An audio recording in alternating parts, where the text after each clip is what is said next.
Question है आपका, नेहा ने एक बिंदु x से सीधे बिंदु y तक 50 मीटर की दूरी तय की।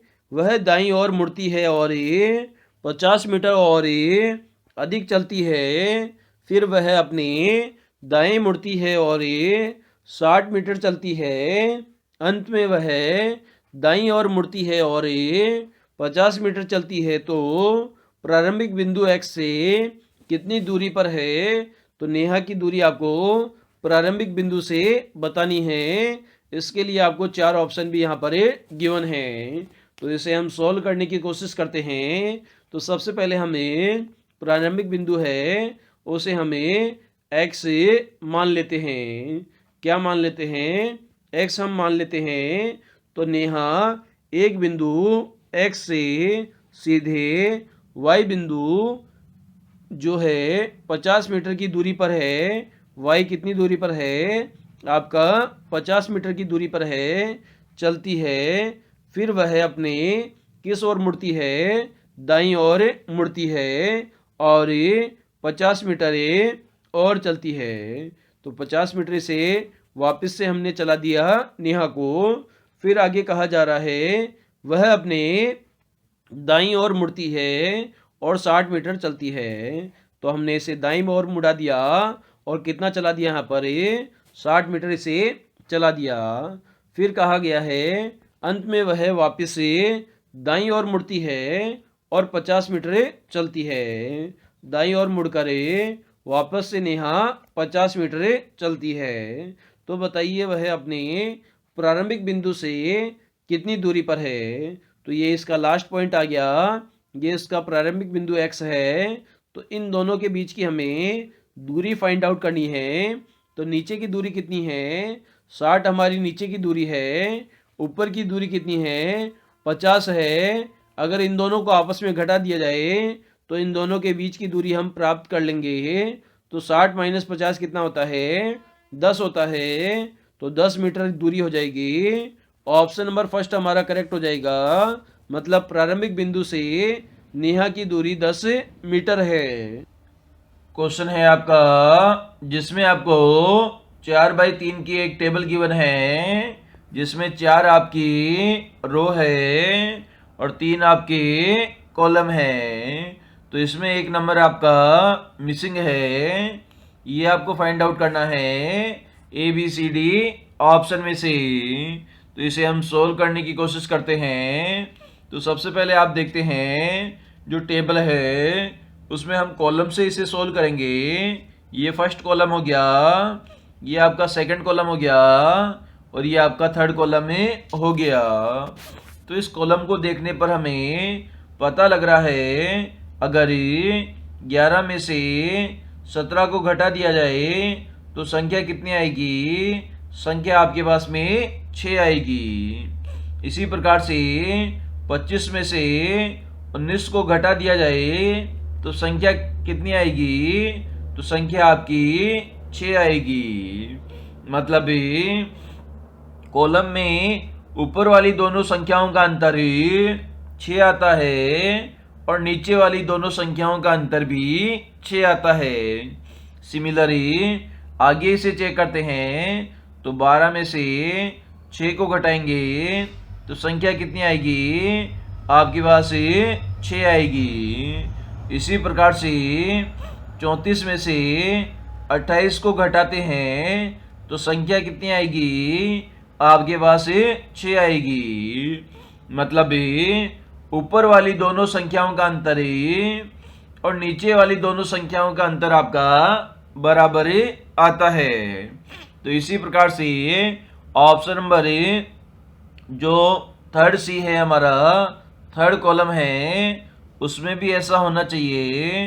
तो 19 में से 11 घटाएंगे तो कितना आएगा? आपकी संख्या कितनी आ जाएगी? 8 आ जाएगी। मतलब 8 और क्वेश्चन मार्क को घटाने पर संख्या कितनी आनी चाहिए? तो यहाँ पर भी 8 आनी चाहिए। तो यहाँ पर x मान लेते हैं। तो x माइनस 8 कितना हो जाएगा? इक्वल टू 8 हो जाएगा।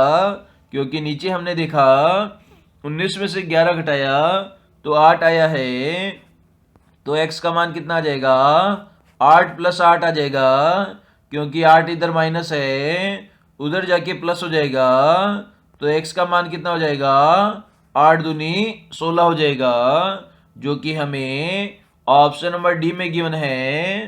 तो इस क्वेश्चन का हमारा डी आंसर हो जाएगा और मिसिंग नंबर हमारा 16 हो जाएगा। और आपको एक नंबर सीरीज गिवन है 3, 12, 27, 48, 75, 108 और उसके बाद में क्वेश्चन मार्क है। इसका मान आपको फाइंड आउट करना है A B C D option में से। तो इसे कैसे सॉल्व करेंगे, तो यहाँ पर सीरीज है, सबसे पहले 3 है, तो 3 के आगे क्या है, 12 है, तो 12 को हम क्या लिख सकते हैं, 3 गुना 2 का स्क्वायर लिख सकते हैं, क्योंकि 2 का स्क्वायर 4 होता है। अगर 4 को 3 से गुणा कर दिया जाए तो 4 × 3 = 12 हो सकता है। तो हमें 3 को यहाँ पर क्या लिखेंगे, 3 गुना 1 का स्क्वायर लिखेंगे। इसी प्रकार से आगे हमें 3 गुना इसे 3 का स्क्वायर लिख सकते हैं। तो 3 का स्क्वायर कितना होता है, 9 होता है। 9 को 3 से गुणा करेंगे तो 27 हो जाएगा। और 48 को आगे हमें 3 गुना 4 का स्क्वायर लिख देंगे, तो 4 का स्क्वायर हमारा 16 होता है। और 16 को आप 3 से गुणा करोगे तो 48 आ जाएगा। इसी प्रकार से 75 को 3 गुना 5 का स्क्वायर लिख सकते हैं, तो 5 का स्क्वायर 25 होता है। और 25 को 3 से गुणा करोगे तो आपका 75 हो जाएगा। इसी प्रकार से अगर आपको 108 प्राप्त करना है तो 3 गुना 6 का स्क्वायर करेंगे, तो 6 का स्क्वायर हमारा 36 होता है। और 36 को अगर 3 से गुणा करोगे तो आपका 108 प्राप्त हो जाएगा। इसी प्रकार से आपको क्वेश्चन मार्क का मान फाइंड आउट करना है, तो ये हमारा 3 गुना 7 का स्क्वायर हो जाएगा। तो 7 का स्क्वायर आपका 49 होता है। और 49 को अगर आप 3 से गुणा करोगे तो आपका मान कितना आ जाएगा, 9 × 3 = 27 का 7, हंसी लगी 2, 4 × 3 = 12 और 2 × 14, मतलब ये 147 आ जाएगा, जो कि हमारा ऑप्शन नंबर ए बिल्कुल करेक्ट हो जाएगा। एक बार वापस से देख लेते हैं। 3 को हमने लिखा 3 गुना 1 का स्क्वायर लिखा, 12 को हमने 3 गुना 2 का स्क्वायर लिखा, 27 को हमने 3 गुना 3 का स्क्वायर लिखा, 48 को हमने 3 गुना 4 का स्क्वायर लिखा, 75 को हमने 3 गुना 5 का स्क्वायर लिखा, 108 को हमने 3 गुना 6 का स्क्वायर लिखा। तो क्वेश्चन मार्क को क्या लिखेंगे, 3 गुना 7 का स्क्वायर लिखेंगे, क्योंकि यहाँ पे 1 का स्क्वायर किया, 2 का किया, 3 का किया, 4 का किया, 5 का किया, 6 का किया, तो आगे हमें 7 का करना पड़ेगा। तो 7 का स्क्वायर 49 होता है। और अगर 3 से इसे गुणा कर दिया जाए तो 147 हमारा आंसर आ जाएगा, जो कि ऑप्शन नंबर ए में गिवन है। आपका एक महिला की ओर संकेत करते हुए साइमन ने कहा कि वह मेरे पिता की एकमात्र बहन की पुत्री है। वह महिला साइमन से किस प्रकार संबंधित है, ये आपको यहाँ पर बताना है। तो इसे हमें सोल्व करने की कोशिश करते हैं। तो सबसे पहले कहा गया है कि एक महिला की ओर संकेत कर रहा है। कौन कर रहा है, साइमन। तो ऐसा ही से हमें साइमन बना देते हैं और महिला को हमें WOMAN वुमेन लिख देते हैं। तो साइमन इशारा कर रहा है, किसकी ओर इशारा कर रहा है, महिला की ओर संकेत कर रहा है और कहा रहा है वह मेरे पिता, मतलब साइमन के यहाँ पर फादर जो है कि एकमात्र बहन, फादर की जो सिस्टर है उसकी पुत्री है।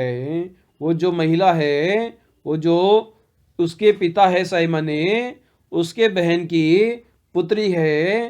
तो वह महिला साइमन से किस प्रकार से संबंधित है, तो पिता की बहन साइमन की क्या लगेगी, तो साइमन की बुआ लगेगी। क्या लगेगी, बुआ लगेगी। और जो बुआ की बेटी है वो साइमन की क्या लगेगी, साइमन की वो चचेरी या फूफेरी बहन लगेगी। क्या लगेगी? चचेरी या फूफेरी बहन लगेगी साइमन की वह महिला। तो ऑप्शन नंबर बी हमारा करेक्ट हो जाएगा, वह साइमन की फूफेरी बहन लगेगी। क्वेश्चन है, बेमेल विकल्प का आपको चयन करना है। इसके लिए आपको 4 ऑप्शन है, A B C D given है। तो ए में आपका 21 लिखा हुआ है, बी में आपका 69 लिखा हुआ है, सी में आपका 81 लिखा हुआ है और डी में आपका 83 लिखा हुआ है। तो इन्हें हम चेक करते हैं। तो यहाँ पर आपको एक चीज लगानी है, स्क्वायर फॉर्म संख्या लगानी है। मतलब 21 किसी का स्क्वायर होता है? नहीं होता। 69 किसी संख्या का स्क्वायर होता है? नहीं होता। इसी प्रकार से 81 किसी का स्क्वायर होता है? तो ये हमारा 9 का स्क्वायर होता है। मतलब 9 को 9 से आपस में गुणा करोगे तो नामा नामा 81 आ जाएगा, जबकि 83 किसी संख्या का स्क्वायर फॉर्म में नहीं होती। तो ए, बी और डी आपकी स्क्वायर फॉर्म में संख्याएं नहीं है, जबकि आपके सी ऑप्शन में 81 स्क्वायर फॉर्म में संख्या है। तो सी हमारा यहाँ पर बेमेल विकल्प हो जाएगा।